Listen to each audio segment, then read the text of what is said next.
Welcome to Spiedel's Federal Tax Minute. I'm your host, Catherine Zidane. This week, we're covering Medicare's income-related monthly adjustment amount and what taxpayers can do to lower this monthly surcharge.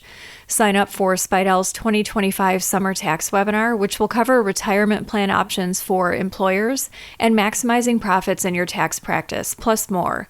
To see a full list of topics and register, go to spiedel.com and click Webinars. Filing an amended income tax return can not only result in your clients receiving refunds of overpaid income taxes, but for your clients on Medicare, it can also result in the amount of their monthly surcharges being reduced and possibly refunded. Medicare beneficiaries above specified income levels pay a surcharge toward their Part B medical insurance and Part D prescription drug Medicare coverage. This surcharge is called an income-related monthly adjustment amount, or IRMA. The amount of IRMA a beneficiary pays toward their Part B and Part D coverage, if any, is generally based on their modified adjusted gross income reported to the IRS from 2 years previously. Modified AGI is defined as a beneficiary's AGI plus any tax-exempt interest and foreign income exclusions under IRC's Sections 911, 931, and 933. This means a beneficiary's 2025 IRMA is generally based on the income they reported on their 2023 federal income tax return. If the income is above certain levels, the beneficiary will pay an IRMA based on the amount of modified AGI reported. Beneficiaries who file amended income tax returns that bring their modified AGI into a lower IRMA level can present this information to the Social Security Administration to have their excess IRMA amounts refunded.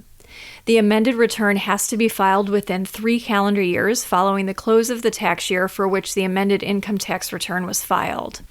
If approved, the SSA will refund the overpaid IRMA back to January 1st of the affected tax year. Beneficiaries should provide the SSA with a copy of their amended U.S. individual income tax return and a copy of the IRS letter confirming that the amended income tax return was filed, or a transcript from the IRS if the IRS did not send a letter. Practitioners assisting their clients with the excludable wildfire settlements received for the Paradise Fire have indicated that their clients were able to do this fairly easily by going to the local SSA office.